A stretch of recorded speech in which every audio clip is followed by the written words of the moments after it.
This is the second part of emergency procedure topic. There will be 13 subchapter in this chapter. The topic cover from vessel grounding, collision, personnel safety and emergency actions. This chapter will end with search and rescue action for exposure to the marine world. But for now, we will only focus on the second 3 subchapters, which include action in collision and leaks and jury rudder. In action of collision, shipmaster must be taken care of ship safety, crews and their passengers. Don't leave the collided ship until she may not ask any assistance or help. Give all relevant information about the ship. For example, responsibilities person, ship name, port registrar, next port of call, or etc. Appointed 3 group. First group is to inspect the damage that may occur. Second group to stand by on bridge, and the third group stand by at the master station.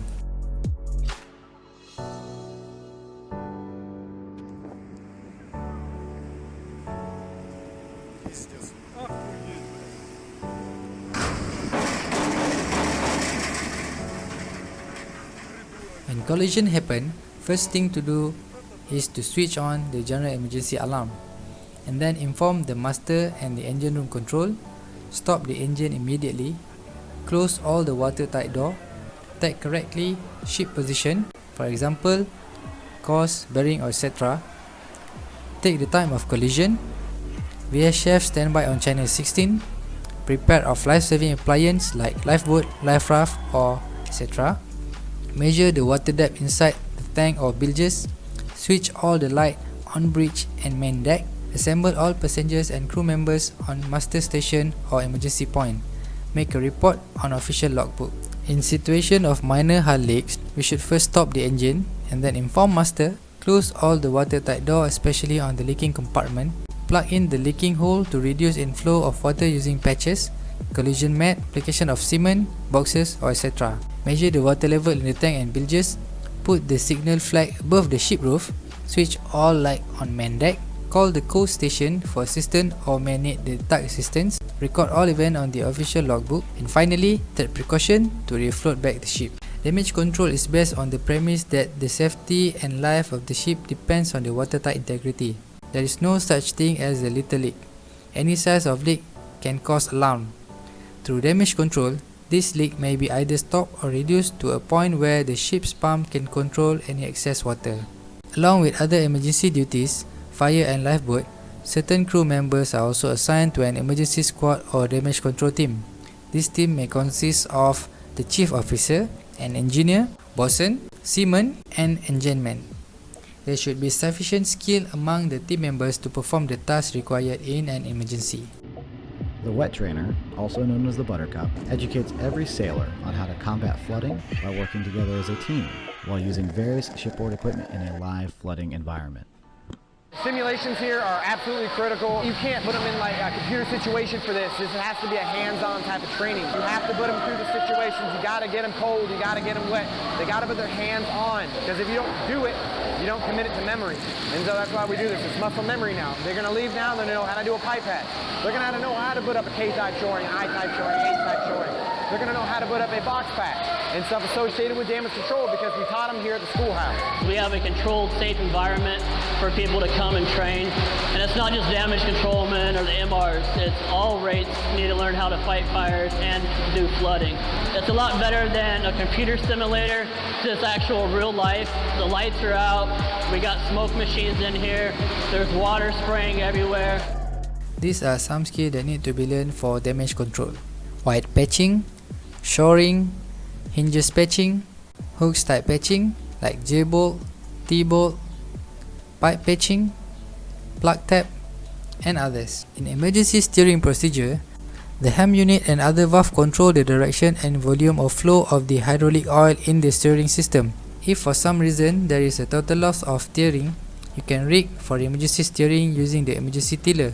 You can do this by remove the access plate from the deck over the rudder stock, remove the emergency tiller from the side of the pilot house, insert the emergency tiller into the rudder stock, go into the lazarette and pull out the eye pins that disconnect the hydraulic cylinder and the tie rod, and then finally use the emergency tiller to manually steer the vessel. Here are some examples on the boat.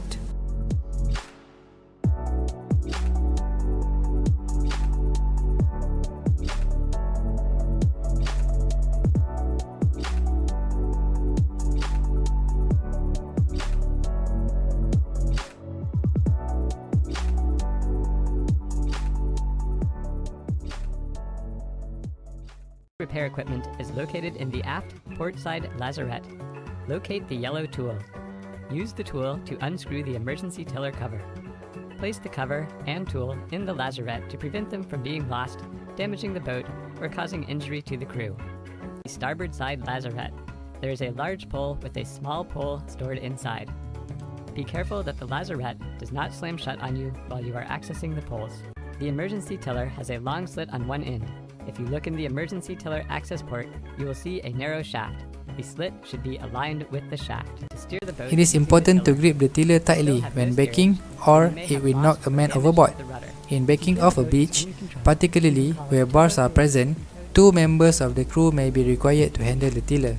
2 important factors in connection with the use of this emergency rig are: firstly, it should always be handy and ready for use. It should not be lashed in place except with a slip knot.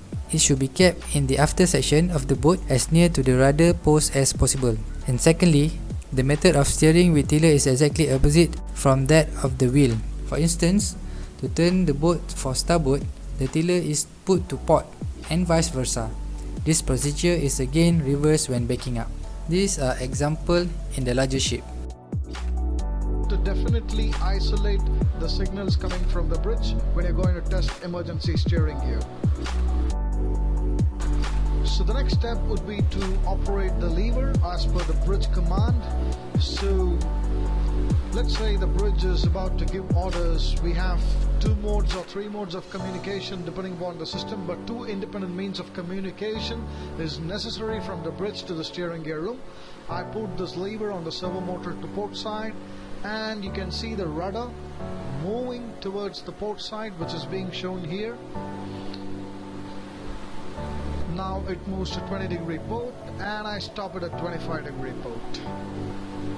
Now let's put it towards the starboard side. Let's say the master If wants steering to gear put is the facing a ship towards failure, starboard and he we should orders immediately engage 10 or 5 alternative degrees emergency starboard steering gear, and put it, inform and master and engine room, display the NAT under command signal, lights, shapes as appropriate, sound appropriate signal to warn other traffics, for example the D or U flag signal, use advised vessel in the vicinity, obtain updated weather report. If in restricted visibility, sound appropriately the fog signal, post extra lookout, stop the vessel in the event of both emergency and auxiliary steering system failure.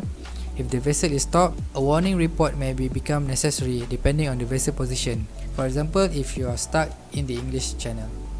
Jury rigging. Ships typically carry a number of spare parts, but some are too huge or too heavy or irreplaceable. Losing a rudder ranks high on the list of serious sailing emergency, but it is one that can be managed on board with some know-how and preparations. Jury mean makeshift repairs or temporary contrivance made with other tools and material that happens to be in hand. When situation in engine breakdown, while vessel still has a steerage way, use rudder to give vessel as much sea room as possible. Send pan or mayday. Specify we need a tug and prepare for tug. We need to reduce, alter drift rate and drift direction. Put the rudder hard over to the downwind position, which will influence drift directions. Use thruster to influence drift directions. Monitor and advise coast radio stations of drift rate and directions. If appropriate, prepare lifeboat. Check all the watertight doors are closed. And finally, show the NAT under command signal, NUC signal. Another related thing that we should consider when voyaging on a vessel or in an emergency situations is the effect of wave and weather to the vessel movement. For example, like metacentric and rolling period. The main factor effects of the rolling period of a vessel is the period of roll varies inversely with the range of gravity and metacentric GM. The larger the GM, the shorter the rolling period, and vice versa. The period of rolling varies directly with the radius of gyration. In other words, the larger the radius of gyrations, the larger the periods of roll. The period of roll will then change when weights are loaded, discharged or shipped. Since both of the GM and the movement of the inertia will be affected, the amplitude of the roll does not affect the period of roll. Another thing is synchronous rolling. It is occur when the natural period of roll is equal to the apparent period of wave.